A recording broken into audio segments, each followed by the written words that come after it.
शुरू करते हैं। चलो, तो आज मैंने जैसे आपसे कहा था कि अपन कोऑर्डिनेशन कंपाउंड को शुरू करेंगे आज। ऑर्गेनिक केमिस्ट्री में अपना जीओसी कंप्लीट हो गया है। अगर आपके कोई डाउट्स होंगे तो कल आप पूछ भी सकते हैं जीओसी के डाउट्स। सर काफी मुझे बच्चे काफी बच्चे डाउट्स पूछ भी रहे हैं और मेरे ख्याल से सभी बच्चों को अपना आंसर मिलता है। जो भी मुझसे पर्सनली पूछे या ग्रुप में पूछे मैं उसका आंसर दे रहा हूँ। मतलब वो मैं कोशिश कर रहा हूँ कि मैं उनका आंसर दूँ। आज भी काफी बच्चों ने पूछा मुझसे, तो मैं उनका आंसर दे रहा हूँ, है ना। तो तुम लोग जो भी क्वेश्चन पूछना है आप पूछ भी सकते हो, पर्सनली भी और वो वैसे भी। आज अपन कोऑर्डिनेशन कंपाउंड शुरू करने वाले हैं। सो मैं कोऑर्डिनेशन कंपाउंड शुरू करने वाला हूँ। एक बार आप मुझे जीओसी 1 आपका अच्छे से हो जाएगा तो आप मुझे बताओगे। जीओसी 1 अपना जब होमवर्क वगैरह सब हो जाएगा, मैंने आपको एक्सरसाइज 2 दिया है होमवर्क में। आज मैं एक्सरसाइज 3 भी देने वाला हूँ जीओसी 1 का। तो एक्सरसाइज 3 भी आपको करना है जीओसी 1 का। कल मैं डाउट डिस्कस करूंगा क्योंकि एग्जाम में जीओसी 1 है। आप अपने डाउट पूछ सकते हो और अपने सॉल्यूशंस के भी डाउट रह गए, आप सॉल्यूशन के भी डाउट पूछ सकते हो। कल अपन डाउट क्लास कर सकते हैं, तो आप सॉल्यूशन के भी डाउट पूछ सकते हो, जीओसी के भी डाउट पूछ सकते हो। तो कल मैं पूरा मतलब डाउट्स ही डिस्कस करूंगा। एक्सरसाइज 3 ना दे आज, क्यों? एक्सरसाइज 3 तो देना ही पड़ेगा। एक्सरसाइज 3 करेंगे ना। तो अपन कोऑर्डिनेशन कंपाउंड में जो पढ़ाऊंगा बस उसी में से ही कुछ आएगा, उसमें ज्यादा को नहीं रहेगा। Coordination compound is inorganic chemistry. ये पार्ट होगा इनऑर्गेनिक केमिस्ट्री का, but it is a very important chapter. क्योंकि कई बार मैंने देखा है एडवांस में क्या होता है, कोऑर्डिनेशन कंपाउंड और मेटल, इनऑर्गेनिक के सारे क्वेश्चन इन दोनों से आते हैं बस, और कोई चैप्टर से नहीं है।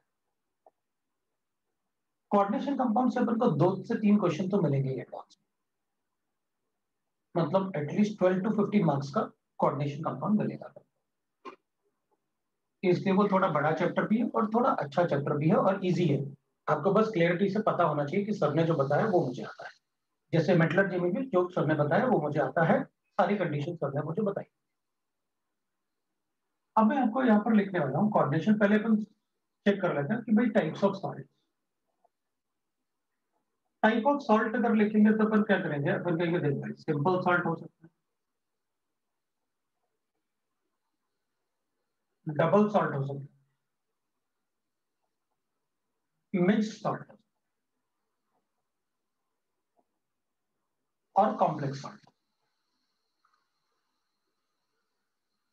ये टाइप्स ऑफ सॉल्ट अपन बता सकते हैं कि these are the type of salt.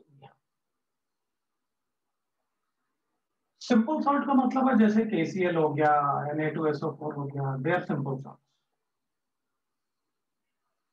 केटाइन है, एल्यूमिनियम सल्फेट हो गया, they are called simple salt. Double salt का मतलब हो गया जैसे एलम्स, मोर सॉल्ट। विनोदन अपन पोटेश एलम लिख सकते हैं, सोडा एलम लिख सकते हैं। एक सॉल्ट, एक और सॉल्ट, और उन दोनों को एक दूसरे से बाइंड अप करने के लिए अपन को वाटर क्रिस्टलाइजेशन,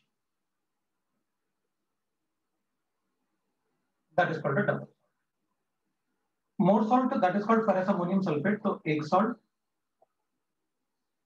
दूसरा सॉल्ट और थर्ड सॉल्ट इज, इसको दोनों को बाइंड अप करने के लिए अपन को वाटर ऑफ क्रिस्टलाइजेशन चाहिए। अगर अपन इसको हटा देंगे तो दोनों पाउडर फॉर्म में, दोनों पाउडर हो जाएंगे, अभी वो क्रिस्टलाइन फॉर्म में। तो डबल सॉल्ट ऐसा कुछ नहीं था जो अपन को नहीं पता। मिक्स सॉल्ट का मतलब होता है, दोनों में डिफरेंस होता है। मिक्स सॉल्ट का मतलब है एक कैटाइन के लिए दो अलग अलग एनाइन हो, या एक एनाइन के लिए दो अलग अलग कैटाइन। मतलब अगर मेरे पास सल्फेट आयन है तो उसमें 2 नेगेटिव चार्ज है, मैं इसमें एक पोटेशियम ले लेता हूं, एक सोडियम ले लेता हूं, then it will be called as a mixed salt.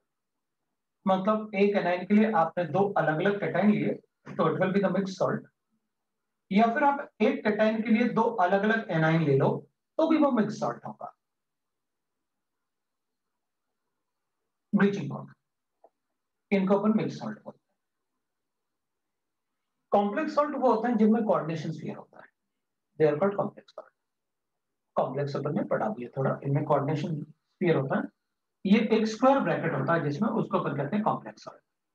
तो जैसे कॉपर अमोनियम सल्फेट है, अपन इसको कॉम्प्लेक्स सॉल्ट बोलते हैं, it is a deep blue colour solution. Potassium मतलब ऐसे अपन लिखेंगे तो अपन इनको बोलते हैं दैट इज कॉम्प्लेक्स सॉल्ट। मतलब जिसमें स्क्वायर ब्रैकेट होगा वो कॉम्प्लेक्स सॉल्ट होता है, जिनमें स्क्वायर ब्रैकेट नहीं है वो अपन को पता है इधर they will be simple, double और मिक्स सॉल्ट। हमें तीनों टाइप के सॉल्ट्स पता है, how to write the salts. Complex salt वो होंगे, अगर अपन देखेंगे अब इनमें हमें मान लो डिफरेंस बताना है तो कैसे बताओ, तो मैं कहूंगा these all loose their identity when dissolve in water. वैसे देखा जाए तो ये सभी ऐसे होंगे, they all loose their identity when dissolve in water, their identity when dissolve in water. अब इसका क्या मतलब है डिसॉल्व इन वाटर, तो अपन कहेंगे देखो ये पोटेशियम क्लोराइड है, जब पानी में डालूंगा तो पोटेशियम अलग हो गया, क्लोराइड अलग हो गया।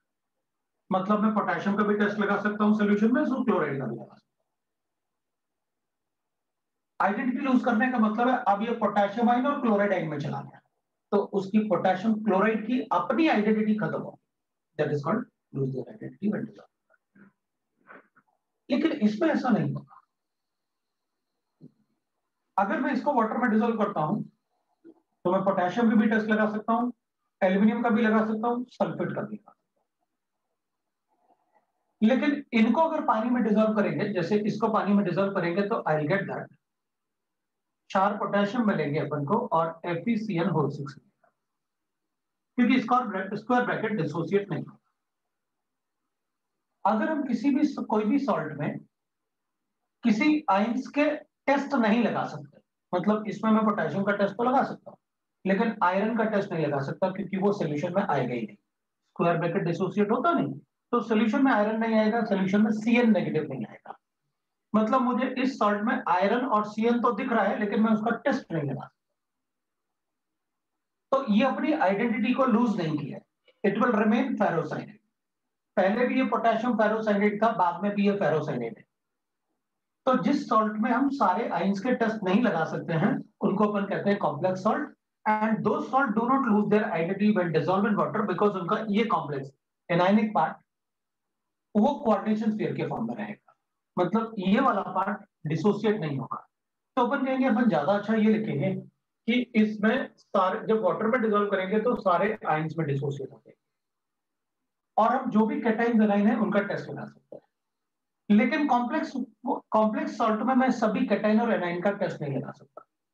मुझे पता है इसमें पोटेशियम फेरोसाइनेट है लेकिन मैं फेरो और साइनेट का Fe+2 और Cn नेगेटिव का टेस्ट नहीं लगा सकता because they are not in the solution. Solution में तो स्क्वायर ब्रैकेट है, ये आयंस के फॉर्म में नहीं है तो उनको टेस्ट नहीं लगा सकता। That type of salt is called complex salt.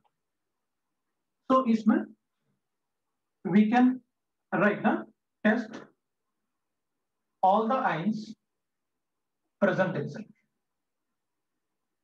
solution given salts। जो सॉल्ट में अपन को जितने भी आयंस गिवन है मैं सभी के टेस्ट लगा सकता हूं, यहां पर मैं सभी आयंस के टेस्ट नहीं लगा सकता, मतलब ऑल मेटल के टेस्ट नहीं लगा सकता। यहां पर we can not test Fe+2 and Cn negative ion in the solution ion solution, तो यहां पर मैं आयरन और Cn का टेस्ट नहीं लगा सकता and that's why they are called complex salt, इसलिए अपन इन्हें बोलते हैं कॉम्प्लेक्स सॉल्ट, राइट ना। तो अब मुझसे पूछ रहे हैं सर ये नया टॉपिक है, बिल्कुल ये नया टॉपिक है और ये इनऑर्गेनिक केमिस्ट्री का टॉपिक, ठीक है, और कोऑर्डिनेशन कंपाउंड ओसी नहीं इनऑर्गेनिक केमिस्ट्री का चैप्टर है, राइट ना। तो ये इनऑर्गेनिक केमिस्ट्री का चैप्टर होगा तो आपको पता है फिर आपको कैसे उसको पढ़ना है, बट ये काफी इंपॉर्टेंट होता है और काफी अच्छे कंसेप्ट होता है। तो ये होते हैं टाइप्स ऑफ सॉल्ट। अब ये सॉल्ट जो होंगे इस सॉल्ट में टाइप ऑफ कॉम्प्लेक्स सॉल्ट भी लिख सकते हैं, कैसे? Depending on the charge on the coordination sphere. ये जो चार्ज, ये कोऑर्डिनेशन स्फीयर होता है, उस पर डिपेंडिंग कि भाई कौन सा चार्ज आ रहा है उस पर। जब वाटर में डिजोल्व करेंगे तो इस पर नेगेटिव चार्ज आएगा, लेकिन इसको डिजोल्व करेंगे तो इस पर नेगेटिव है तो इस पर पॉजिटिव चार्ज आएगा। तो अपन इनको बोल सकते हैं कि कैटायनिक कॉम्प्लेक्स है या एनायनिक कॉम्प्लेक्स है। इस पे चार्ज जो आएगा उससे अपन इनको कैटायनिक और एनायनिक कॉम्प्लेक्स बोल सकते हैं।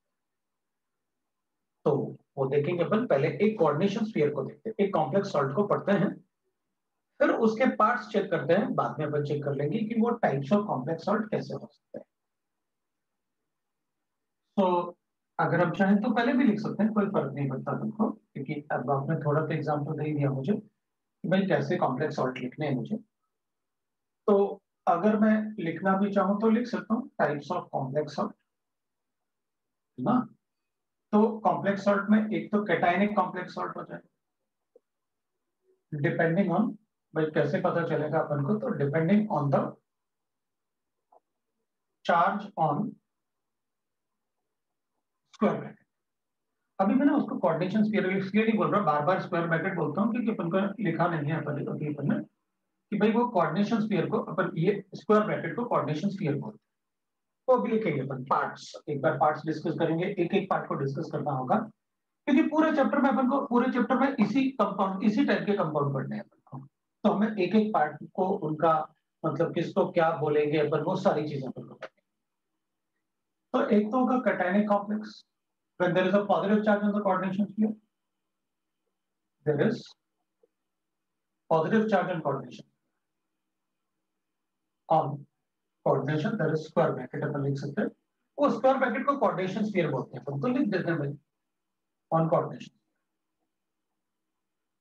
ठीक है, तो अगर इसमें पॉजिटिव चार्ज होगा तो वही एग्जांपल ले लेते हैं अपन, भाई हमारे पास ऐसे गिवन है CuNH3 होल 4, और इसको लिखते हैं अपन सल्फेटाइन। तो व्हेन डिसॉल्व इन वाटर, जब ये डिसोसिएट होगा तो डिसोसिएट होने के बाद ये अपन को देखा कॉपर NH3 होल 4 ले लेते हैं अपन, और ये आ जाएगा अपने पास प्लस, बिकॉज अपने पास पर सल्फेटाइन आएगा। तो इसमें पॉजिटिव चार्ज आ रहा है, मतलब ये कैटायनिक कॉम्प्लेक्स। तो एनायनिक कॉम्प्लेक्स अपन कहेंगे, ठीक है भाई एनायनिक कॉम्प्लेक्स बोल देते हैं। एनायनिक कॉम्प्लेक्स होगा तो नेगेटिव चार्ज आएगा, तो अपन कहेंगे लिखा है अपने पास A4FeCN6,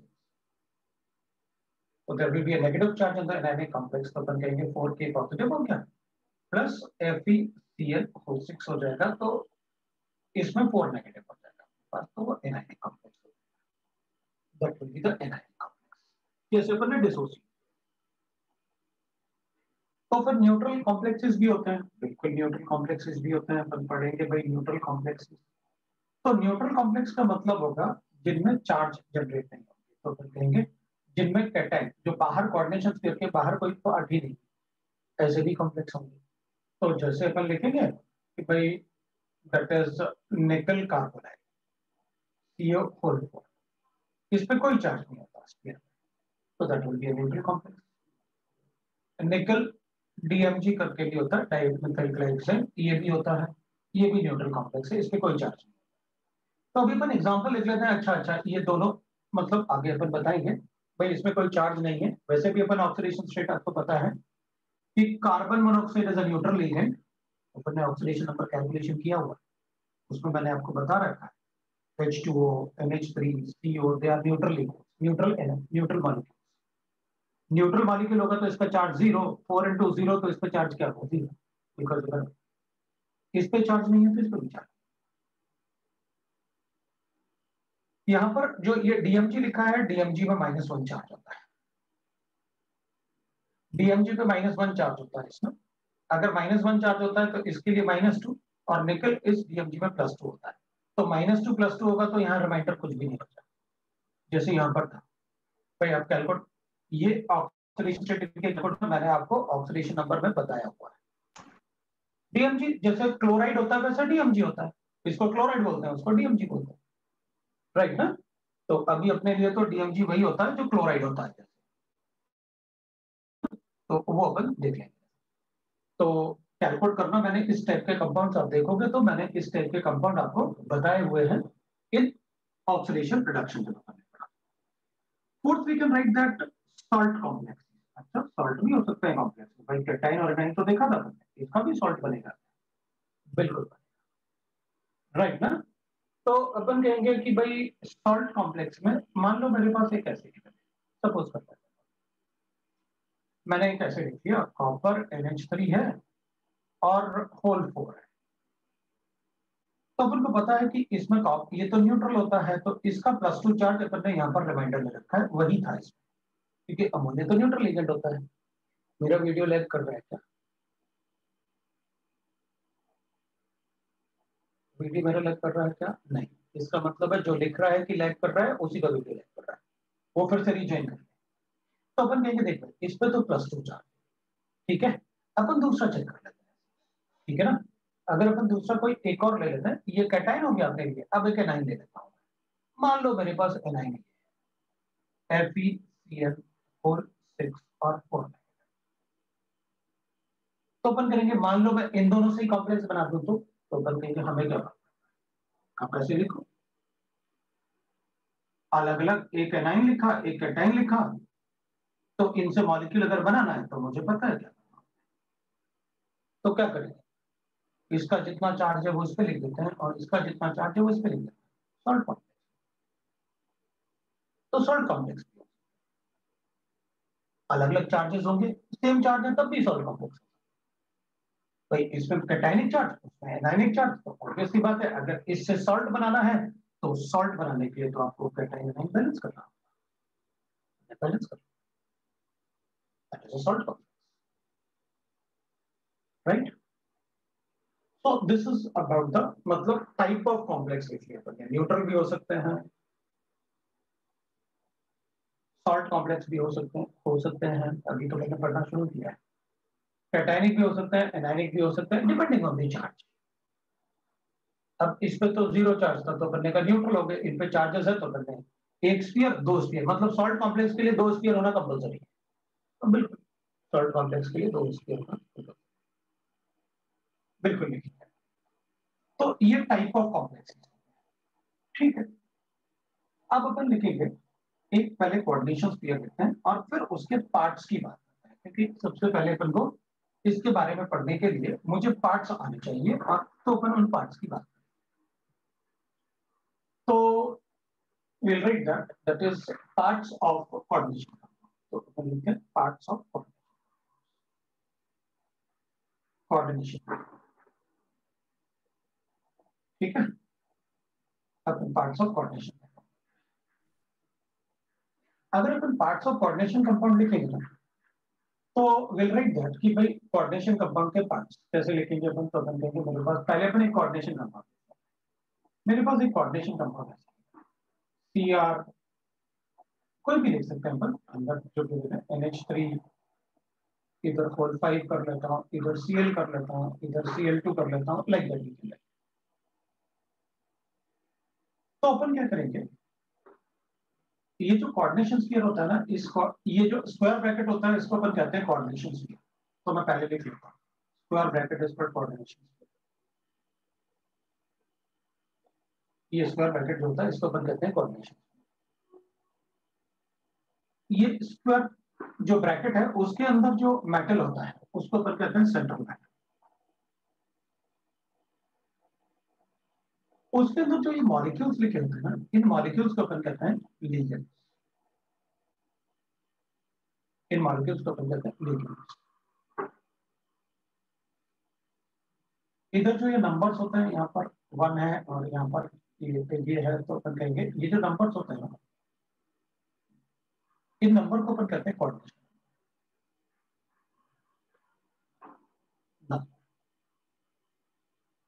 और जो कोऑर्डिनेशन स्फीयर के बाहर होता है उसको अपन कहते हैं आयनाइजेबल पार्ट, आयनाइजेबल मतलब वही आयनाइज होता है ना, बाकी तो कोऑर्डिनेशन स्फीयर तो आयनाइज होता नहीं, वो तो अपन को पता है, ठीक है। तो अपन एक एक पार्ट मतलब इसका डिस्कस करते हैं। तो मेरे ख्याल से अपन को कोऑर्डिनेशन स्फीयर क्या होता है, denoted by the square bracket which contains central metal ligands in the coordination, that is called coordination. तो हमें सबसे ज्यादा डिस्कस करना पड़ेगा लिगेंड्स को, क्योंकि ये लिगेंड्स बहुत सारे मॉलिक्यूल्स हैं, बहुत सारे टाइप के मॉलिक्यूल्स। आयनाइजेबल पार्ट मुझे नहीं लगता अपन को किसी को बताना पड़ेगा, और वैसे भी अपन आयनाइजेबल पार्ट या इसको बोल सकते हैं अपन काउंटर आयन। ये काउंटर आयन क्या हो गया, अब आप फिर नया वर्ड यूज कर रहे हो। तो काउंटर आयन का मतलब है कि जो इसमें चार्ज आएगा वो +2 है, उस +2 को काउंटर करने के मैंने 2 Cl लिखे। ये तो पक्का कि इसमें +2 होने वाला है, क्योंकि यहाँ आपने 2 Cl आएंगे ना, जब डिसोसिएट करोगे तो ऐसे बनेगा अपने पास ये कोऑर्डिनेशन पेयर पे +2 और प्लस, क्योंकि आप 2 Cl इसलिए अपन इस चार्ज को बैलेंस करने के लिए बाहर दो ये आयंस है, इसलिए अपन उसे काउंटर आयन। ठीक है, हमें क्या फर्क पड़ता है, आपको ब्रैकेट में लिख तो दिया ये काउंटर आयन। जो लिगेंड्स होते हैं वो नॉन आयनाइजेबल पार्ट है। ये आयनाइज वैसे भी अपन को पता है, कोऑर्डिनेशन पेयर के अंदर जो भी होगा वो आयनाइज कभी नहीं होता, that's why they doesn't lose their identity. Non ionisable part, that is called non ionisable part, जो लिगेंड्स होते हैं। तो अब अपन एक एक करके अपन चीजों को लिखते हैं और फिर देखते हैं अपन को क्या करना है। एक मिनट रुकना।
तो अब अपन एक एक पार्ट को डिस्कस करेंगे। तो एक पार्ट अपन पहले शुरू कर लेते हैं सेंट्रल मेटल। तो सेंट्रल मेटल अगर अपन चेक करेंगे तो भाई सेंट्रल मेटल जो होगा है ना, वो इसको अपन सेंट्रल मेटल। तो ये सारे के सारे जो यहाँ पर लिगेंड्स हैं, अब मैं इनको लिगेंड बोल सकता हूँ क्योंकि अपन को पता है इनको, आप जो भी इस कोऑर्डिनेशन पेयर के अंदर मॉलिक्यूल होंगे उनको हमें लिगेंड बोलते हैं। तो सेंट्रल मेटल से सारे लिगेंड्स डायरेक्टली अटैच होंगे, इसलिए सेंट्रल मेटल के पास ऐसे ऑर्बिटल होने चाहिए, क्योंकि जो भी लिगेंड होगा वो अपना लोन पेयर डोनेट करता है मेटल। इसमें जितने भी बॉन्ड बनेंगे ना इसके अंदर कोऑर्डिनेशन पेयर के अंदर, वो सारे के सारे कोऑर्डिनेट बॉन्ड बनेंगे। That's why chapter is called coordination.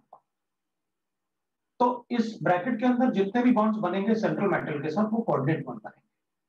अगर कोऑर्डिनेट बॉन्ड बनेंगे तो मेटल के पास एम्प्टी डी ऑर्बिटल होना चाहिए, क्योंकि हम एक ऑर्बिटल में 2 इलेक्ट्रॉन दे सकते हैं। तो इसका मतलब है कि जो भी सेंट्रल मेटल होगा उसके पास एम्प्टी डी ऑर्बिटल होने चाहिए या एम्प्टी ऑर्बिटल होने चाहिए to accommodate the electron donated by the ligands. That's why generally जो सेंट्रल एटम होंगे वो डी ब्लॉक एलिमेंट्स होंगे, क्योंकि डी ब्लॉक एलिमेंट्स में ऑब्वियस सी बात है, हमको पता है कि अगर डी ब्लॉक एलिमेंट्स में अगर आप जिंक की भी बात करोगे तो ये 3d10 4s2 होता है, तो भी इसके पास 4d सारा खाली पड़ा होता है, राइट ना। 4p भी खाली पड़ा होता है, 4d भी खाली पड़ा होता है। तो अपन कहेंगे कि भाई सेंट्रल एटम वो होगा जिससे सारे लिगेंड्स डायरेक्टली अटैच्ड होंगे in the coordination pair, and central atom must have empty orbital to accommodate the electrons donated by the ligands. So central atom, it is present in coordination sphere by which all ligands are directly attached. Ligands are attached by via coordinate bond. ठीक है ना, coordinate bond. तो ये coordinate bond से attach होंगे, directly attach होंगे वही coordinate. तो मेटल और लिगेंड में जो बॉन्ड बनेगा वो हमेशा कोऑर्डिनेट बॉन्ड होगा. The central atom must have empty d orbital to accommodate the electron donated by the ligand. So central metal must have empty orbital to accommodate the electron donated by the ligand. Empty orbital to accommodate electron donated by ligand. अब एक बात और है, अपन इसको other words में ऐसे ले सकते हैं कि देख भाई मेटल है तो उस पर कैटायनिक पॉजिटिव चार्ज होगा, और लिगेंड है तो वो इलेक्ट्रॉन डोनर है. मतलब मैं ये बोल सकता हूं कि ये लुईस एसिड होगा और ये लुईस बेस होगा. मतलब मैं मेटल को बोल सकता हूं it is a Lewis acid और लिगेंड को बोल सकता हूं इट्स अ लुईस बेस. अगर लुईस एसिड बेस बोलोगे तो फिर मैं ये भी बोलूंगा कि अलग अलग मेटल एक ही लिगेंड के साथ अलग अलग स्ट्रेंथ का बॉन्ड बना सकते हैं. ऑब्वियसली भाई मेटल जो स्ट्रॉन्गर लुईस एसिड होगा, स्ट्रॉन्गर लुईस एसिड कब होगा? तो जब मेटल के पास ज्यादा चार्ज होगा और छोटा साइज होगा तो वो स्ट्रॉन्गर लुईस एसिड. तब वो इलेक्ट्रॉन ज्यादा अकोमोडेट, ज्यादा इजीली अट्रैक्ट कर सकता है ligand. So metal is Lewis acid and ligand will be a Lewis base. Metal is Lewis acid and ligand is Lewis base. Is Lewis base. तो ठीक है, लुईस एसिड बेस अपन उसमें concept use करके ये बता सकते हैं कि कौन सा लुईस एसिड बेस वाला कंसेप्ट इसमें कैसे बॉन्ड स्ट्रांग हो सकते हैं, और भी अपन पढ़ेंगे अभी आगे. तो सेंट्रल मेटल ये होना चाहिए. अब होगा क्या कि सेंट्रल मेटल में most of the time we are going to use 3D elements. Most of the time we are going to use 3D elements. So most of the time of the complex are formed by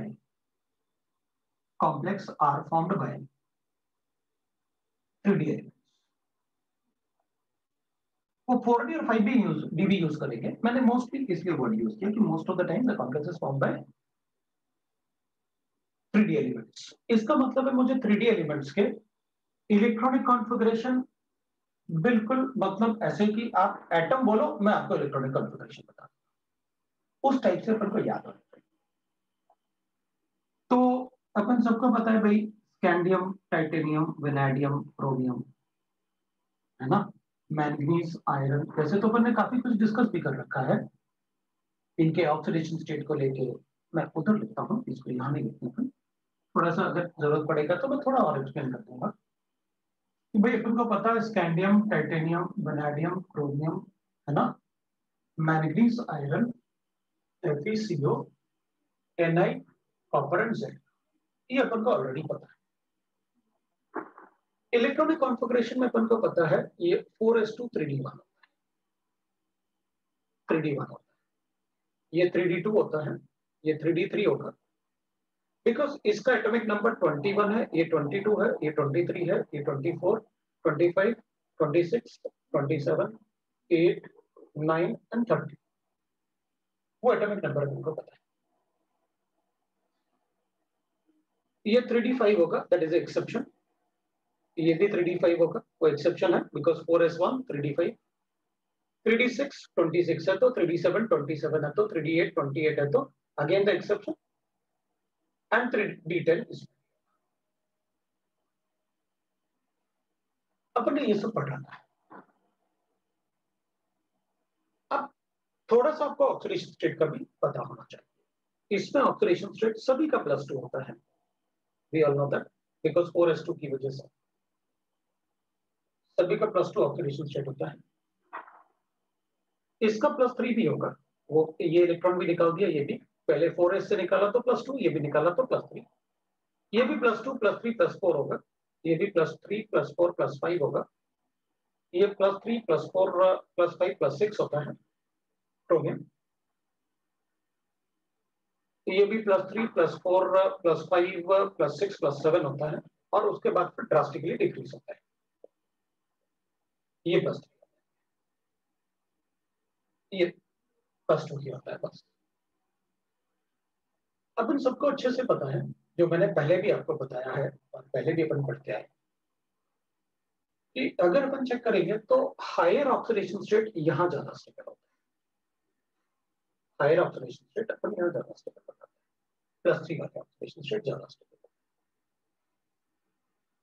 और यहां पर +2 वाले oxidation state ज्यादा stable होता है, ये अपन ने पढ़ा। वो स्टेबिलिटी ऑफ ऑक्सीडेशन स्टेट, और अपन ने कहा था कि स्टेबिलिटी ऑफ ऑक्सीडेशन स्टेट आप कैसे डिसाइड करोगे, क्या इलेक्ट्रॉनिक कॉन्फ़िगरेशन से डिसाइड किया? नहीं, इसको देख के तो पता चल गया कि नहीं वैसे डिसाइड। मैंने आपको पहले भी बताया था पीरियोडिक टेबल में कि इनके ऑक्सीडेशन स्टेट इलेक्ट्रॉनिक कॉन्फ़िगरेशन से कैलकुलेट नहीं करेंगे, that's why they are not called normal elements. Normal element वो होते हैं जिनके ऑक्सीडेशन स्टेट अपन उनके इलेक्ट्रॉनिक कॉन्फ़िगरेशन को देख के बनाते हैं। तो इसमें अपन कहेंगे कि ये जो एटम्स हैं, ये एटम +3 ऑक्सीडेशन स्टेट में मैक्सिमम कंपाउंड्स बनाते हैं, मैक्सिमम कॉम्प्लेक्सेस बनाएंगे, इसलिए इनका ये स्टेबल ऑक्सीडेशन, मतलब इनके ऑक्सीडेशन स्टेट हम इनको देख के नहीं बनाते इलेक्ट्रॉनिक कॉन्फ़िगरेशन को, हम किससे बनाते हैं कि टाइटेनियम किस ऑक्सीडेशन स्टेट में मैक्सिमम नंबर ऑफ कंपाउंड्स बनाएगा, वो उसका स्टेबल ऑक्सीडेशन स्टेट। तो हमें कैसे पता चलेगा, तो अपन कहेंगे इसलिए तो बताया मैंने ये ज्यादा ऑक्सीडेशन। तो इसके लिए अच्छा यहाँ पर मैंने नहीं लिखा, इसको यहाँ से आना चाहिए क्योंकि वो क्या छोड़ देंगे अपन, so it will be like this, ठीक है। We got the oxidation state. फिर Mn के ऑक्सीडेशन स्टेट तो और भी होते हैं, हाँ बिल्कुल होते हैं, तो फिर अपन इनको भी लिख सकते हैं, ऑक्सीडेशन स्टेट इतने सारे लिखे हैं आपने तो अपन लिख सकते हैं, कोई प्रॉब्लम। बाकी ऑक्सीडेशन स्टेट तो अपन कहेंगे होते होंगे, हमें नहीं लिखना। भाई आयरन का +4 भी लिख सकता हूँ मैं, भाई यहाँ पर +4 +5 +6 भी लिख सकता हूँ, हमें नहीं लिखना। क्यों नहीं लिखना? क्योंकि जब हमारे सिलेबस में नहीं तो लिखने की जरूरत क्या है? शायद एक आध मॉलिक्यूल होगा जो अपने सिलेबस में होगा तो वो आप डी ब्लॉक में बता देना। वो एक ही ऐसा मॉलिक्यूल है जिसमें आयरन का +6 ऑक्सीडेशन स्टेट अपने सिलेबस में है, वो मैं आपको बता दूंगा। आपको कभी भी दिमाग में नहीं लाना है कि इनके +2 और +3 के अलावा कोई ऑक्सीडेशन स्टेट हो। अगर मैंने नहीं बताया इसका मतलब नहीं होता, अपन को करने का। तो ठीक है, we got the oxidation states also. अब अपन क्या करेंगे, अगर +3 है, अब पहले तो ऑक्सीडेशन स्टेट को एक तरफ रखते हैं, उसको हमने स्टेबिलिटी की बात ही नहीं करी, हम तो बात कर रहे थे कि सेंट्रल मेटल का नेचर बताओ आप। तो अपन क्या कहेंगे, देख भाई अगर +3 है, दे आर स्ट्रॉन्गर लोग, से ज्यादा इलेक्ट्रॉन। तो फिर अपन ने कहा था कि ये ऑक्सीडेशन स्टेट मतलब कंप्लीट मॉलिक्यूल की बात कर रहे हैं, मतलब अपन ऐसे भी बात कर रहे हैं कि भाई क्रोमियम है, तो अपन ये भी बात कर रहे थे CrO3, मतलब Cr2O3 ऐसे बना था ना, ग्रीन कलर का क्रोमियम ऑक्साइड, तो +3 है। तो अपन तो सारे कंपाउंड की बात कर रहे थे, अपन ये थोड़ी बात कर रहे थे कि कॉम्प्लेक्स की बात करो। अगर अपन कॉम्प्लेक्स की बात करेंगे तो अपन तो कहेंगे भाई जो सबसे ज्यादा ऑक्सीडेशन स्टेट हो ना उसको बता दो, क्यों? उसमें जो स्ट्रॉन्गर लुईस एसिड होगा। तो अपन क्या करते हैं, अगर हम कॉम्प्लेक्स की बात करें तो सबके सब इसी ऑक्सीडेशन स्टेट में सबसे ज्यादा कॉम्प्लेक्स बनाएंगे क्योंकि that will be stronger Lewis acid. अच्छा, तो इसका मतलब ये हुआ कि कॉम्प्लेक्स में तो मैं सीधा सीधा बता दूंगा कि भाई higher the oxidation state in the complex central metal का, more will be the tendency to form the complex. What is so, क्योंकि जितना ज्यादा चार्ज होगा उतना अच्छा वो लुईस एसिड होगा, और जितना अच्छा लुईस एसिड होगा उतना ज्यादा लिगेंड को अट्रैक्ट करेगा, उतना ज्यादा स्टेबल कॉम्प्लेक्स बनेगा। ज्यादा अट्रैक्ट करेगा तो ज्यादा एनर्जी लिबरेट होगी, ज्यादा स्टेबल कॉम्प्लेक्स। सो मोस्टली जो कॉम्प्लेक्सेस बनेंगे अपने पास वो +3 से ही बनेंगे, +2 वाले भी सबके बनाएंगे। लेकिन इधर इनके +2 वाले काफी बहुत कम स्टेबल होते हैं, +3 होते हैं। इनके +2 और +3 दोनों होंगे, वो अपन आगे पढ़ेंगे। लेकिन अपन कॉम्प्लेक्स में क्या कहेंगे, ऑक्सीडेशन स्टेट अपन वो चूज करेंगे +3 वाला जिससे कि वो स्ट्रॉन्गर लुईस एसिड, तो वो अच्छा कॉम्प्लेक्स बनाएगा। तो अपन को पता चल गया मोस्ट ऑफ द कॉम्प्लेक्स जो बनेंगे वो +2 और +3 मोस्ट कॉपर में +1 से भी बनेंगे क्योंकि उसका एक और कुछ एक कॉम्प्लेक्स होते हैं जो कॉपर के +1 में बन जाते हैं, वो भी बनते हैं।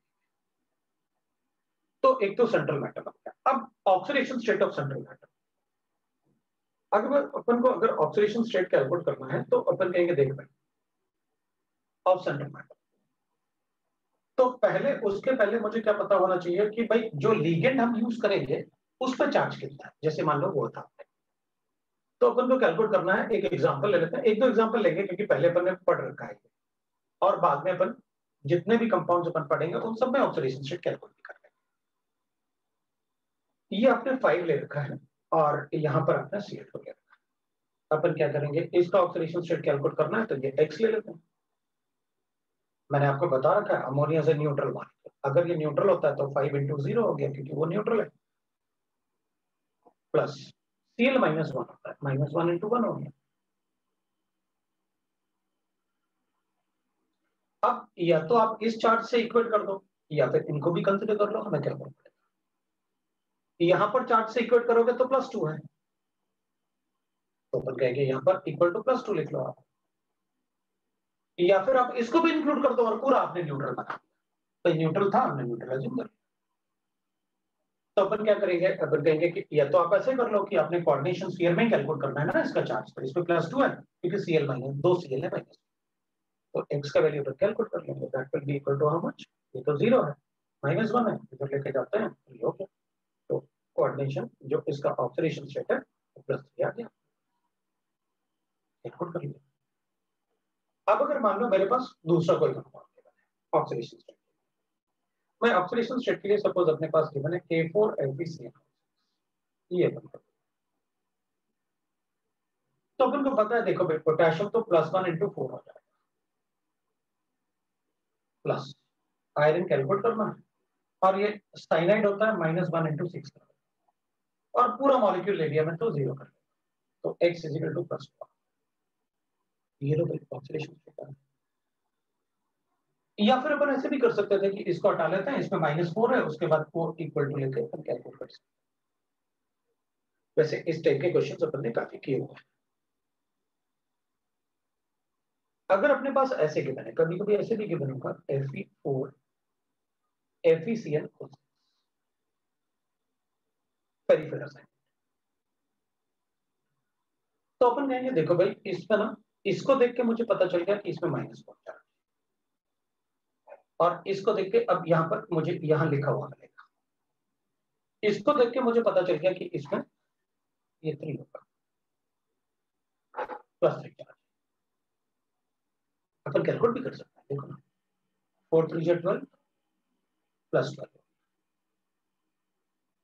प्लस आयरन के लिए कैलकुलेट करना है तो मैं 3x लिखूंगा, जैसे अपन को पता है ये 3 × 4 किया मैंने 3x, और यहाँ पर क्या है अपने पास, इसको हटा देता हूँ क्योंकि अपन चार्ज की तो बात ही नहीं कर रहे ना, अपन ने तो इसको देख के लिखा कि इसको +3 और इसको -4, इसको -4 होगा ना जैसे अपन, तो ये 4 × 3 हो गया, 3x हो गया। अब यहाँ पर अपन लिख लेते हैं क्योंकि ये 3 था इसलिए अपन को पता था 1 + 3, यहाँ 4 है इसलिए अपन को पता है वो -4 है, तो -3 × 18 मतलब इसको प्लस -1 × 18 कर लेना। ये भाई आपको टोटल 0 लिखो, x का वैल्यू कैलकुलेट करो, ये आपको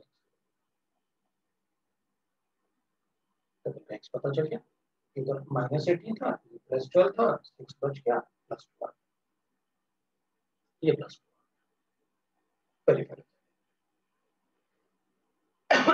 तो ऑक्सीडेशन स्टेट अपन को कैलकुलेट करना आता है, कोई भी मेरे ख्याल से ऐसा नहीं होगा क्योंकि अपन ने ये सारी चीजें अपन ने मूल कॉन्सेप्ट में जब अपन रिडॉक्स पढ़ते हैं तो शीट में भी अपन को क्वेश्चंस, तो जैसे अपन लिखते हैं एल्यूमिनियम सल्फेट, तो इधर वाला एल्यूमिनियम का सल्फेट का माइनस चार्ज है और सल्फेट का नंबर एल्यूमिनियम का चार्ज है, तो जैसे अपन लिखते हैं। ठीक है। और अगर अपन कहेंगे कि आपने कैसे कोऑर्डिनेशन स्फीयर पे चार्ज लिखा, तो अपन कहेंगे देख भाई, जैसे अपन लिखते हैं ना Al2SO4 होता है, तो आप क्या करते हो, ये 2 कहां से आया क्योंकि इसका चार्ज था, ये 3 कहां से आया क्योंकि इसका चार्ज था। बोलो, ये 3 कहां से आया आपका, इसका चार्ज होगा। ये 4 कहां से आया, इसका चार्ज होगा। भाई आप पहले कैटायन लिखते हो बाद में एनाइन लिखते हो, ये अपन को पता है अच्छे से। आप कभी कभी भी अगर लिखोगे, कोई भी सॉल्ट लिखोगे, तो पहले क्या लिखोगे आप, कैटायनिक पार्ट लिखोगे, बाद में एनाइनिक पार्ट लिखोगे। तो अब किसी को डाउट है तो आप बता सकते हैं, फॉर एग्जाम्पल, राइट। तो अपन चार्ज बता सकते हैं, अपन को पता है कैसे चार्ज अपन लिखते हैं। अब ऐसे मुझे मतलब अब अभी भी अगर अपन को ऐसे पढ़ना पड़ रहा है कि ये +2 है इसलिए इसको 2 लिखा, ये -1 है इसलिए इसको 1 लिखा, तो हो गया। +4 है, ये कैसे आया, कहाँ है +4? +4 लिखा कहाँ है मैंने, मेरी तो ये समझ में नहीं आ रहा। तो +4 कहाँ लिखते हैं, किस कंपाउंड में, ए बी सी में से, सी में ना। तो +4 कहाँ है, तो -4 कैसे आया? अरे लिख के बता तो रहा हूँ भाई, आपने यहाँ पर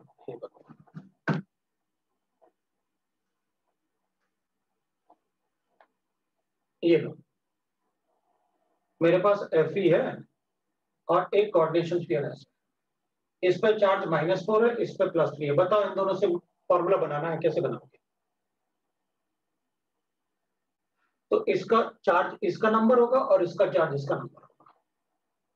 तो जब तुम्हें ऐसे गिवन है Fe4 FeCl6 थ्राइस, ये मॉलिक्यूल गिवन है, तो साफ साफ दिख रहा है ना कि ये जो नंबर है इसका चार्ज रहा होगा और ये जो नंबर है वो इसका चार्ज रहा होगा। बोलो, किसी को डाउट है तो? अब मतलब फॉर्मूला बनाना तो अपन कहेंगे भाई, 12th में आगे अपन तो फॉर्मूला बनाना तो अब तक अपन को अच्छे से सीख लेना चाहिए। और नहीं तो कोई बात नहीं, ऐसा भी नहीं है कि मतलब आ ही जाना चाहिए, कोई बात नहीं, मतलब आप पूछ सकते हो, है ना। अगर किसी को डाउट है तो वो पूछेगा, ऐसा नहीं करना कि मतलब चलो ठीक है आप पूछ लो, कोई दिक्कत नहीं है मुझे, मैं आपको बताऊँ। तो मैंने आपको काफी कुछ सेंट्रल एटम के बारे में बताया। सेंट्रल एटम अपन को वो चाहिए जिसमें डी ऑर्बिटल या एम्प्टी ऑर्बिटल हो, ठीक है ना। तो ठीक है, तो अपन कहेंगे आगे देखते हैं अपन इसमें दूसरा पार्ट। तो अब अपन बात करते हैं, दैट इज, पहले अपन लीगेंड्स की बात करते हैं। कोऑर्डिनेशन स्फीयर आपको लिखने की जरूरत नहीं, कोऑर्डिनेशन स्फीयर पता है, वो हम खुद लिख लेंगे अपने आप से, आपको बताने की जरूरत नहीं। डायरेक्टली अपन आते हैं इस पे,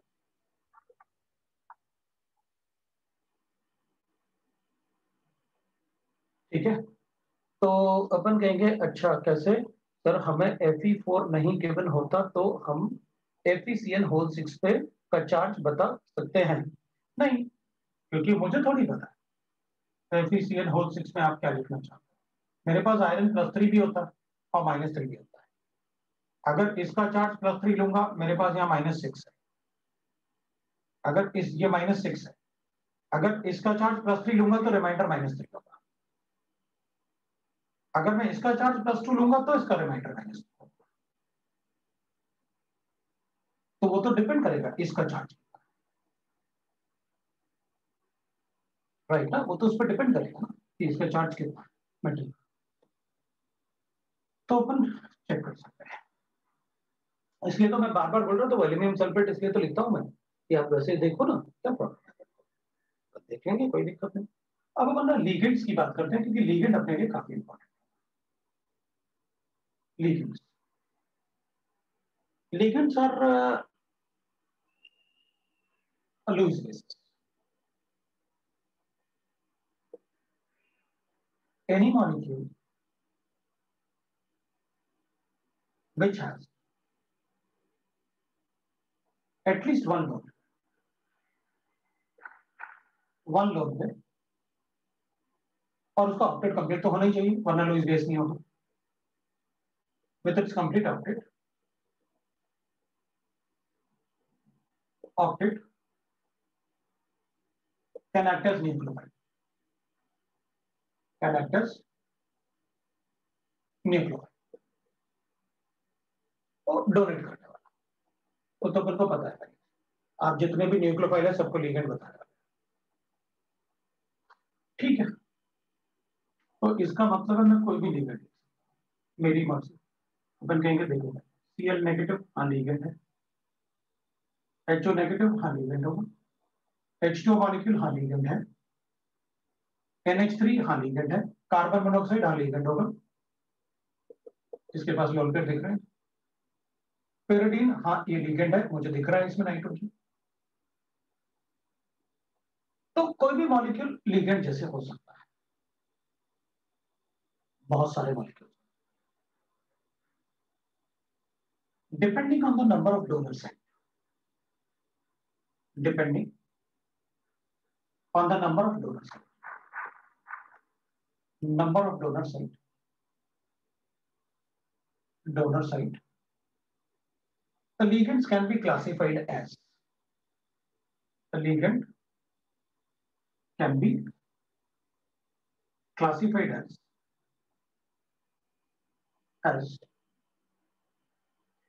अब अपन कहेंगे जैसे मोनोडेंटेट, मोनोडेंटेट लिगेंड वो होते हैं जिनके पास एक ही डोनर साइट होता है, has only one donor site, उनको अपन कहते हैं मोनोडेंटेट। जैसे Cl हो गया, अमोनिया हो गया, इस टाइप से उनको अपन मोनोडेंटेट।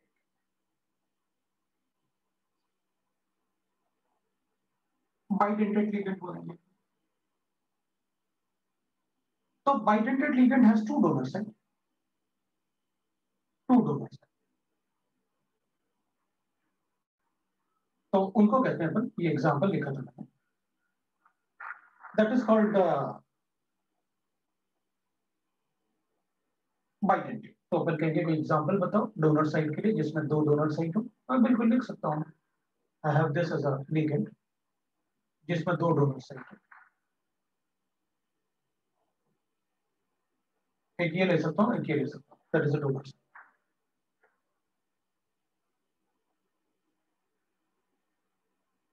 अब अपन कहेंगे ट्राइडेंटेट लिगेंड, हाँ तो थ्री डोनर साइट। अब ये नंबर मत लिखो, आप तो सीधी सीधी बात करो, करना ही है, has three donor site, donor site. तो अगर मान लो मैंने आपको कहा ऐसे हेक्साडेंटेट, तो अपन कहेंगे जिसके पास छह डोनर साइट है, एक ही लिगेंड है, छह donor site, six donor site. तो अपन ऐसे बता सकते हैं, और एग्जांपल भी लिख सकते हैं, सिक्स डोनर साइट मतलब ऐसे हो सकता है, दैट इज एक EDTA करके ऐसे लिगेंड अपन लिख सकते हैं, दैट इज एग्जांपल। तो अपन कहेंगे ठीक है, हमें, मैंने आपको अभी लिगेंड नहीं बताया, लिगेंड तो बताना है मुझे। ये कार्बन मोनोऑक्साइड है, अरे दिख तो रहा है यार साफ साफ, ये CO लिख लो, मैंने तो अच्छा खासा लिखा था उसे बॉन्ड के साथ। मोनोडेंटेट मतलब एक ही डोनर साइट, बाइडेंटेट दो, ट्राइडेंटेट तीन, टेट्राडेंटेट चार, पेंटाडेंटेट पांच, हेक्साडेंटेट, हेप्टाडेंटेट सेवन, और ऐसे लिगेंड में मतलब डोनर साइट जो है वो काफी सारे हो सकते हैं। तो अपन पहले ना एक बात लिखते हैं कि मोनोडेंटेट लिगेंड्स देखते हैं, कुछ ऐसे डेंटेड लिगेंड देखते हैं अपन जो मोनोडेंटेड, एग्जाम्पल लेते हैं मोनोडेंटेड लिगेंड के, क्योंकि कुछ कुछ अपन लिगेंड के बारे में इतना इजी नहीं होगा जैसे लिखा हुआ है, मैंने सिर्फ आपको वर्ड का मतलब बताया, तो वर्ड का मतलब बताने के बाद अब मैं आपको लिगेंड्स बताऊंगा कि कौन से मोनोडेंटेड है, कौन से बाइडेंटेड है, कौन से ट्राइडेंटेड है, अपन कैसे बताएंगे कि कौन सा लिगेंड है। अब अपन कहते हैं कि भाई मेरे पास मोनोडेंटेड लिगेंड, अब एक एग्जांपल अपन लेते हैं, example of monodentate. Actually monodentate ligand बहुत सारे होते हैं, तो हम क्या करते हैं मोनोडेंटेड लिगेंड के पहले तो कुछ अपन देख लेते हैं कि मोनोडेंटेड लिगेंड कैसे बताएंगे अपन, बाइडेंटेड कैसे। कुछ एग्जांपल लिखते हैं अपन, जैसे अपन लिखेंगे भाई मेरे पास एग्जांपल के लिए मोनोडेंटेड लिगेंड जिसमें एक ही डोनर साइट होगा, तो F negative, Cl negative, Br negative, अच्छी बात है। I नेगेटिव मैं खुद भी लिख सकता हूं। H2O NH3 CO अपन लिख सकते हैं, that is we can write that.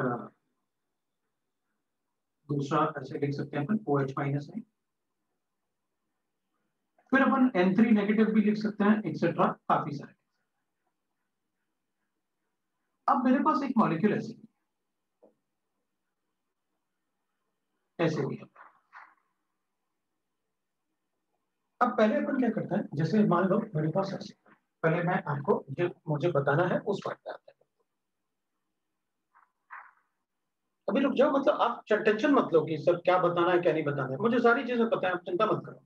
मतलब मैं तो बिल्कुल, मुझे जब मुझे लगेगा कि तुम कर सकते हो तब मैं तुमसे कहूंगा कि कोई डाउट है क्या, क्योंकि मेरे लिए तो 12 to 15 मार्क्स का चैप्टर है ना। ये चैप्टर तो अपन को काफी अच्छे से मदद करेगा ना एग्जाम। तो मैं तो जब तक मैं सेटिस्फाई नहीं होगा तब तक नहीं छोड़ने वाला।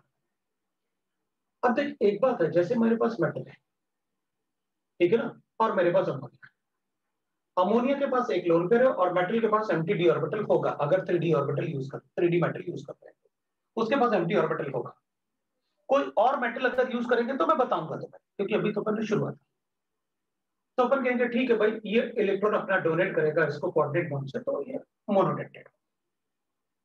सर आप एक बार बताओ, ये मोनोडेंटेड है, मेरे पास वाटर भी तो है, और वाटर है तो मैं इसको ऐसे लिख सकता हूँ ना, मेरे पास ये वाटर है और ये एक लोन पेयर है और ये एक लोन पेयर है। डोनेट करो, क्या प्रॉब्लम है, इसको भी डोनेट करो और इसको भी डोनेट करो, क्या प्रॉब्लम। तो अपन कहेंगे भैया ऐसा थोड़ी होता है कि एक ही एटम से दो डोनेट कर लेंगे। आप इसके फॉर्मल चार्ज लिखो, इस पर दो पॉजिटिव चार्ज आ ही नहीं सकते, तो इस पर दो फॉर्मल चार्ज नहीं आ सकते, तो ये डोनेट नहीं करेगा, क्योंकि अपन को पता है कोऑर्डिनेट बॉन्ड फॉर्मल चार्जेस में लिखने पड़ेंगे। तो वाटर अगर किसी एक एटम पे एक से ज्यादा लोन पेयर है, अपन को पता है वो एक ही लोन पेयर को किसी को दे सकता है, दूसरे को नहीं दे सकता। तो दोनों लोन पेयर एक ही प्लेन में थोड़ी आ जाए, और दिख रहा है बोर्ड पे। अच्छा ठीक है, कोई बात, तो वाटर के लिए अपन छोड़ देते हैं। अब इसको क्यों नहीं लिख रहे हैं ऐसे, भाई ये तो है ना, इसको क्यों मोनोडेंटेड बोल रहे हैं, इसमें तो है ना ये डोनर एटम, भाई इसके पास लोन पेयर है, ऑक्टेट कंप्लीट है, ये इलेक्ट्रॉन डोनेट कर सकता है। ये तो अलग अलग एटम है, अब तो डोनेट करो ना, ये भी डोनेट करेगा ये भी डोनेट करेगा इलेक्ट्रॉन। तो अपन कहेंगे जब कोऑर्डिनेट बॉन्ड लिगेंड कोई भी अगर डोनेट करेगा ना, तो ये तो इससे भी डोनेट कर सकता है, इससे भी डोनेट कर सकता है, और अलग अलग एटम है, तब तो इसको डोनेट करना चाहिए। तो अपन कहेंगे ये भी पॉसिबल। कोई भी एक लिगेंड किसी भी मेटल को दो साइड से तभी डोनेट कर सकता है जब ये रिंग 5 या 6 में पड़ता है, और इसमें कितना बनता है 3 मेंबर, वो अपने आप टूट जाएगा। 3 मेंबर रिंग का स्टेबिलिटी सबसे कम होता है। तो कोई भी लिगेंड, अब ऐसे नहीं होगा कि किसी में अपन को दो डोनर साइड दिख रहे हैं तो अपन उसको डोनेट कर ही देंगे, इसको तो अपन कर ही नहीं सकते, क्योंकि दोनों एक ही प्लेन में थोड़ी थे। इसमें भी अपन किसी एक से ही डोनेट करवा सकते हैं। दोनों से डोनेट करवाऊंगा तो कितना मेंबर ट्रांजिशन स्टेट बन रहा है, कितना मेंबर साइक्लिक रिंग बन रहा है, 3 member. So any ligand with more than one donor site, more than one donor site, इसके पास दो डोनर साइट थे लेकिन दोनों से डोनेट नहीं कर सकता, क्यों, क्योंकि 3 मेंबर रिंग बनेगा, और ये तभी दोनों से डोनेट कर सकता था जब यहाँ पर 5 या 6 मेंबर रिंग बनता, इसलिए मैंने इसको मोनोडेंटेड लिखा, जबकि अपन को दो साइड दिख रहे थे। तो अपन कहेंगे any ligand with more than one donor site can donate its electron to metal only when 5 or 6 member ring is formed, ring is formed। ये तभी पॉसिबल है, नहीं तो नहीं। तो ये क्या होगा, मोनोडेंटेड। इसका मतलब ये हुआ कि जब भी मुझे कोई लिगेंड पूछेगा कि ये मोनोडेंटेड है या बाइडेंटेड है, मुझे मेटल के साथ उसके डोनर साइड का रिंग देख लेना चाहिए। बनाएंगे अगर मेरे पास ऐसे गिवन है तो। अच्छा मान लो मेरे पास ऐसे, क्योंकि अपन को बनाएंगे ऐसे, मतलब थोड़ा सा इस टाइप का कंपाउंड देके बना देंगे। जैसे देखो इसमें दो डोनट साइड थे ना, मैंने बाइडेंटेट में लिखा ना इसको एग्जांपल में, लेकिन मुझे पता है इससे डोनेट करो इससे डोनेट करो, रिंग देखो कितना बना, 5 नंबर। वो हो सकता है तो वो डोनर साइड हो सकता है। और इसलिए मैंने ऑर्थो सब्स्टिट्यूटेड लिखा। अगर ये ऐसे होता मेटा या पैरा, तो अपन कहेंगे ऐसा रिंग नहीं बनता, ये रिंग प्लेनर होता है, ये मेटल इतना दूर तक थोड़ी बना सकता है कोऑर्डिनेट। इसका ये तो ये वाला कार्बन एटम जो होगा ना, और इसके जो हाइड्रोजन एटम होंगे, ये मेटल को रिपेल करके दूर भेज देंगे, तो ये वाला बॉन्ड नहीं बन पाएगा। ये दोनों बॉन्ड एक साथ नहीं बन सकते सिमेट्रिकली। ये तभी पॉसिबल है जब ऑर्थो सब्स्टिट्यूटेड होगा, क्योंकि ऑर्थो सब्स्टिट्यूटेड में क्या होगा, ये भी इलेक्ट्रॉन डोनेट कर देगा, ये भी इलेक्ट्रॉन डोनेट करेगा। तो हमने इसके दो एडजेसेंट कार्बन एटम ही यूज किए हैं बस, और अपन को पता था वो 120 एंगल पे वहां पर इस टाइप से होंगे, तो यहाँ पर रिंग पर बना वहां बन जाएगा, तो वहां पर वो बाइडेंटेड होगा, ये नहीं होगा बाइडेंटेड। तो फिर इसको क्या बोलो, मोनोडेंटेड बोलो, या तो इससे डोनेट करो या फिर इससे डोनेट करो।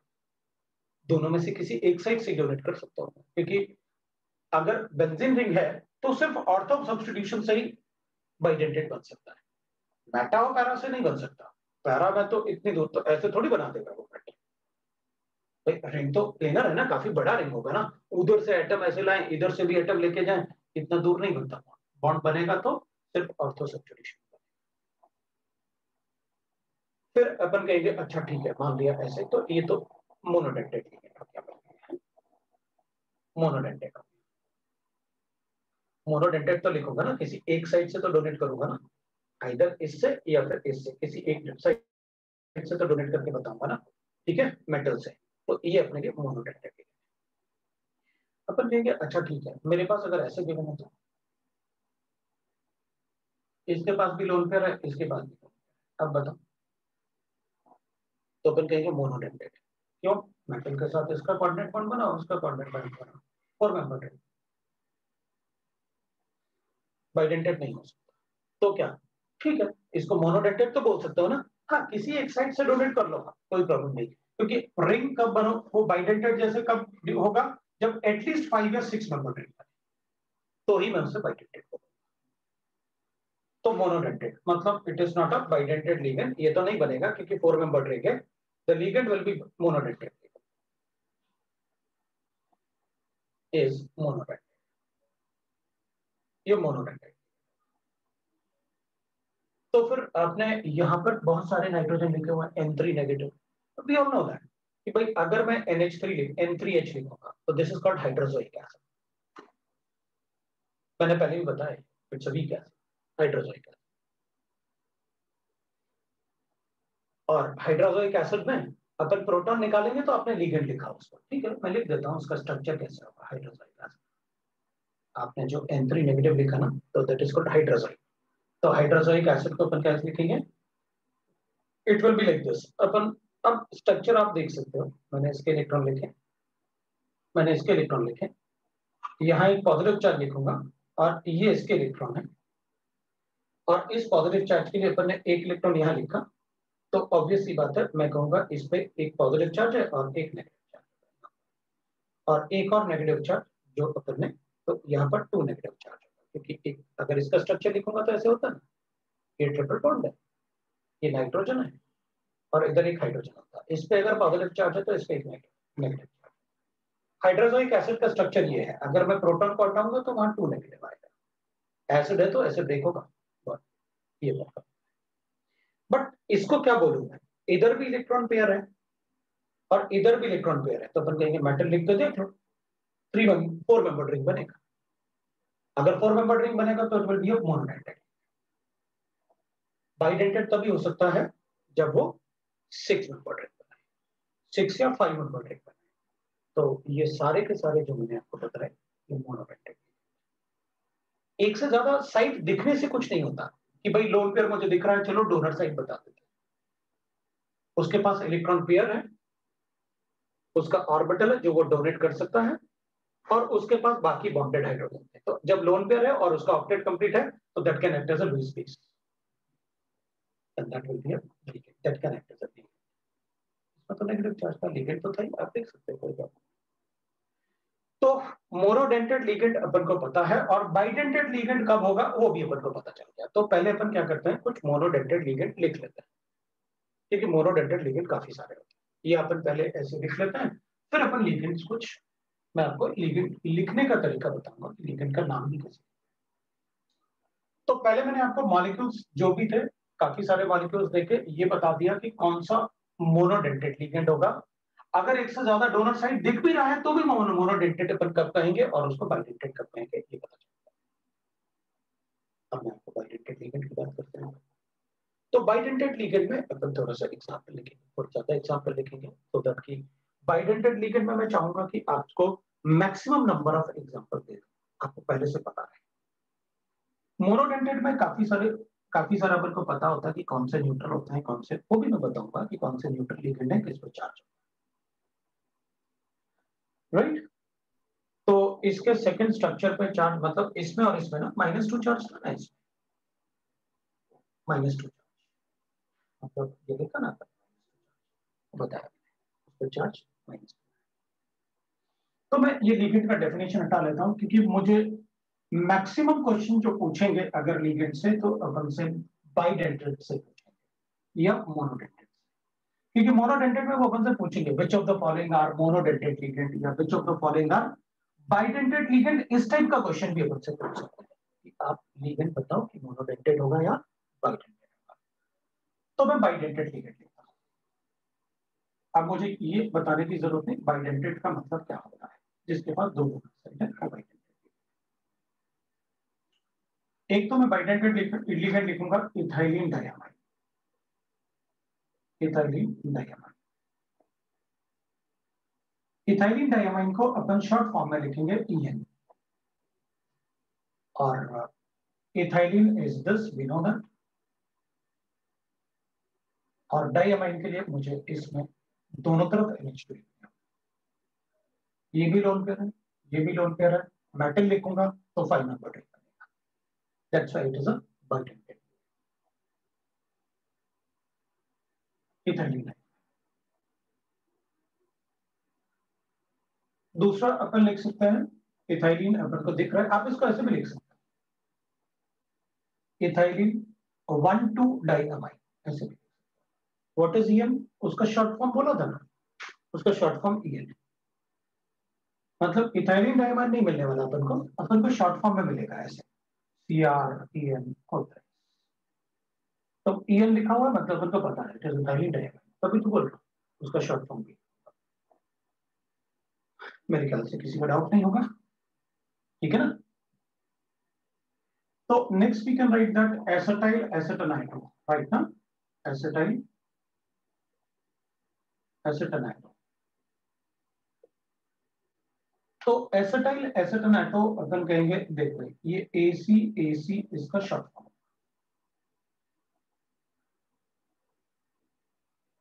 मतलब अपन को जब स्क्वायर ब्रैकेट में लिखा होगा तो मेटल के साथ AC ऐसे लिखा होगा, तो अपन को पता है दैट इज एसिटाइल एसिटानाइट्रो। ठीक है, अपन देखते हैं उसको बनाएंगे कैसे। आपने ये एसीटोन तो दिख ही रहा है अपन को, बना ये एसीटोन होता है अपन को अच्छे से पता है। और ये भी अपन को पता है कि ये ग्रुप आपने मुझे एसिटाइल बता रखा है, और ये एसीटोन है।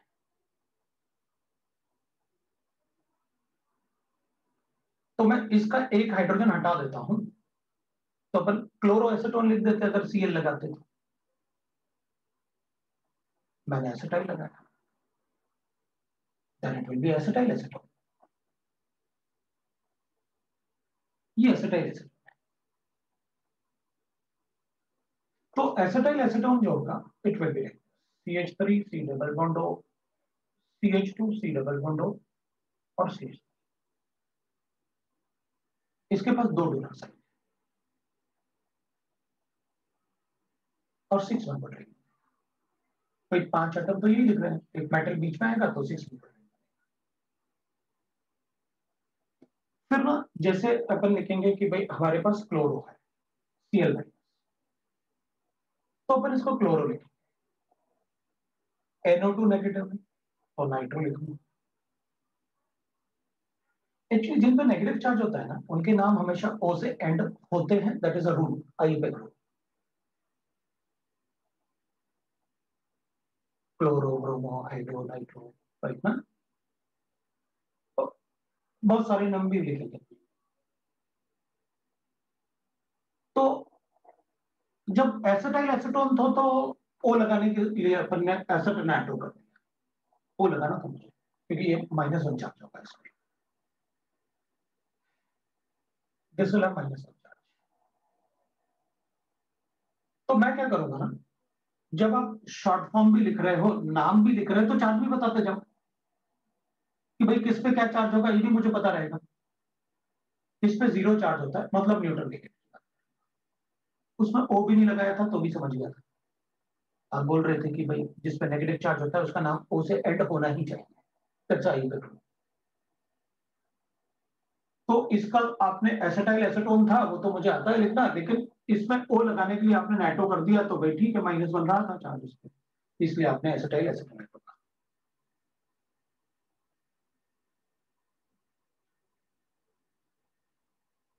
डाइमिथाइल ग्लाइऑक्साइड। अब फिर आप एटो लगा दिया आपने, ये डीएमजी था, -1।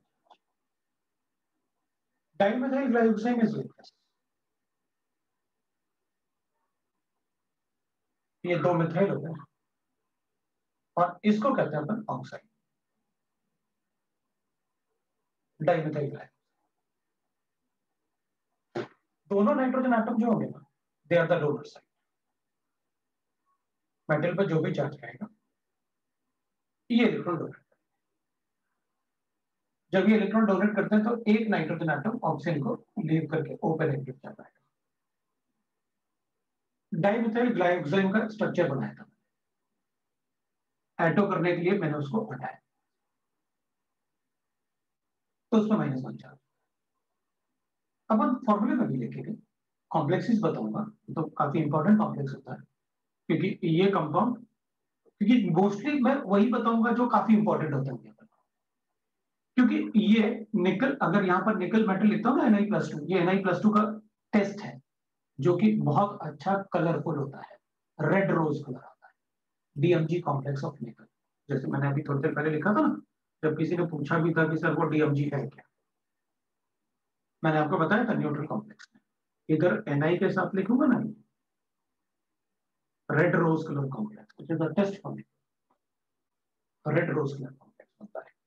अपन क्या करते हैं, Na+2 होगा मेरे पास, उसमें डीएमजी है, रेड रोज कलर कॉम्प्लेक्स। मैं बताऊंगा भी, उसका स्ट्रक्चर भी बताऊंगा, क्योंकि उसके बारे में तो बहुत इंफॉर्मेशन होगा। अब इसके अलावा अपन लिख सकते हैं, दैट इज राइट, ऑक्सलेटो। अब ऑक्सलेटो है तो ऑक्सैलिक एसिड अपन सबको पता है, OX लिखोगे आप, -2 चार्ज। ऑक्सैलिक एसिड अपन सबको पता है क्या, वो सबने देखा हुआ है ऑक्सैलिक एसिड कैसे। जब भी कोई कार्बोक्सिलिक एसिड ना किसी मेटल को इलेक्ट्रॉन डोनेट करेगा ना, तो इसमें पॉजिटिव चार्ज आएगा, और पॉजिटिव चार्ज आएगा तो प्रोटॉन हमेशा अपने आप लीक हो जाएगा, राइट। यहां पर m का कोई चार्ज नहीं अपन ने बताया क्या चार्ज होगा, n के चार्ज की बात ही नहीं कर रहा मैं तो हमेशा n+ लिख देता हूं, आपकी मर्जी आप 2 लिखो, आपकी मर्जी आप 3 लिखो, क्योंकि हमने कोई कॉम्प्लेक्स थोड़ी बताया, हम तो m लिख रहे हैं, m मतलब कोई भी मेटल हो सकता है, इतने सारे मेटल पड़े, तो जो भी मेटल अपन ने पढ़ा हुआ है उसमें से कोई भी मेटल ले सकता हूं, इसलिए अभी भी मेटल के चार्ज की बात ही नहीं कर रहा अपन, तो सिर्फ फोकस कर रहे हैं लीगल। तो एक डोनर साइड ये होगा और एक डोनर साइड ये होगा, that is a bidentate ligand, इसमें -2 चार्ज होगा क्योंकि ये प्रोटॉन निकल जाएंगे, और प्रोटॉन निकलने के बाद जब ये मेटल को डोनेट करेगा तो अपन ऐसे लिखेंगे, इसका नेगेटिव चार्ज, इस पे नेगेटिव चार्ज, मेटल पे जो भी चार्ज रहेगा वो इसको डोनेट करेगा। अब ये तो आप एक लिगेंड लिख रहे हो ना, मेटल के साथ बहुत सारे लिगेंड हो सकते हैं, कोऑर्डिनेशन थ्योरी में देखा तो था।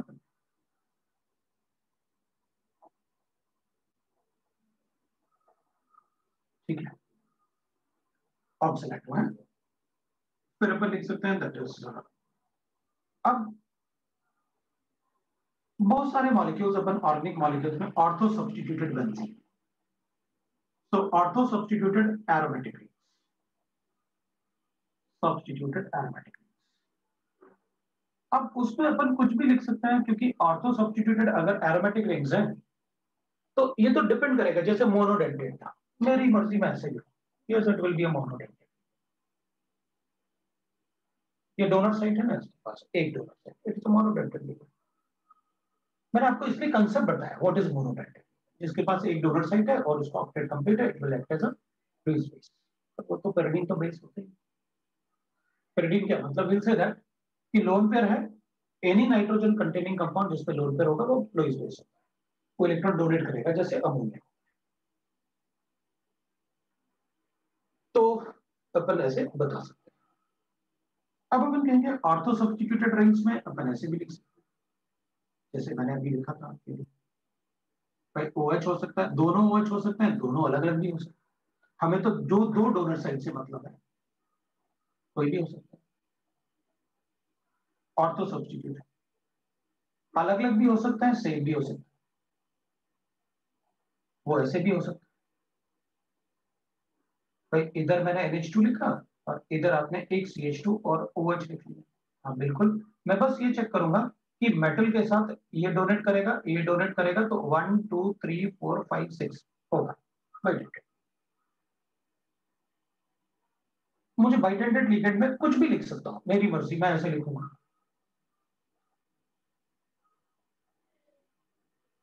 मेरी मर्जी में कैसे लिखूंगा, बताओ ये बाइडेंटेड लिगेंड है क्या? तो अपन कहेंगे ठीक है, ये लोन पेयर है, इस पे तो ये डोनर एटम होगा, ये भी डोनर एटम होगा, तो यहाँ पर ये डोनेट करेगा, ये डोनेट करेगा, तो 5 मेंबर बन रहा है, yes it is a bidentate. मतलब 2 3 डाई, मतलब डाइऑल हो गया, butane diol. So like that we can write that the bidentate। तो अपन कोई भी bidentate लिगेंड लिख सकते हैं, लेकिन अपन को पता है कि भाई कैसे अपन को bidentate चूज करना है। ठीक है ना, bidentate अपन को कैसे चूज करना है वो अपन को पता है। तो glycine, glycine is the simplest amino acid. Actually glycine जो होता है वो सिंपलेस्ट अमीनो एसिड होता है, उसमें एक NH2 होता है, एक C डबल बॉन्ड होता है और एक और ऑक्सीजन। ये ग्लाइसिन का स्ट्रक्चर है, that is alpha amino acid. Alpha position पे, क्योंकि अल्फा वो होता है जिससे फंक्शन ग्रुप बना, और उसका अमीनो ग्रुप है, इसलिए अपन उसे कहते हैं अल्फा अमीनो एसिड, जो जिससे प्रोटीन बने होते हैं। अपन कहेंगे भाई देख, इसके पास भी डोनर साइट है, इसके पास भी डोनर साइट है। ग्लाइसिन का स्मॉल फॉर्म मतलब छोटा, ऐसे अपन रिप्रेजेंट करेंगे, -1 चार्ज है। जब अपन मेटल को लिखेंगे तो ऑब्वियस ही बात है, मेटल पर जो भी चार्ज होगा, एक कोऑर्डिनेट बॉन्ड इससे बनाऊंगा, एक कोऑर्डिनेट बॉन्ड इससे बनाऊंगा, तो मेरे पास वहां पर रिंग बन रहा है 1 2 3 4 5। सब glycine is a bidentate.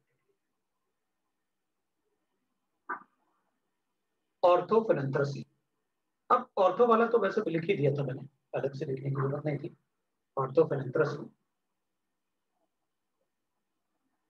ऑर्थोफेनेंथ्रेसीन is, we can write that, इसको OPHEN ऐसे लिखा हुआ, small form, it's a neutral ligand, zero. तो फेनेंथ्रेसीन तो अपन को पता है कैसे होते हैं भाई, उसमें 3 बेंजीन रिंग होते हैं, नैप्थलीन में 2 होते हैं और फेनेंथ्रेसीन में 3 बेंजीन रिंग होते हैं।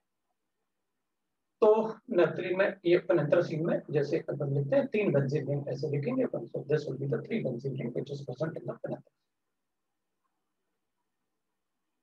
ऑर्थो फेनेंथ्रेसीन का मतलब हो गया ऑर्थो पोजीशन पे, इसके ऑर्थो पोजीशन पे नाइट्रोजन, जैसे pyridine लिखा था।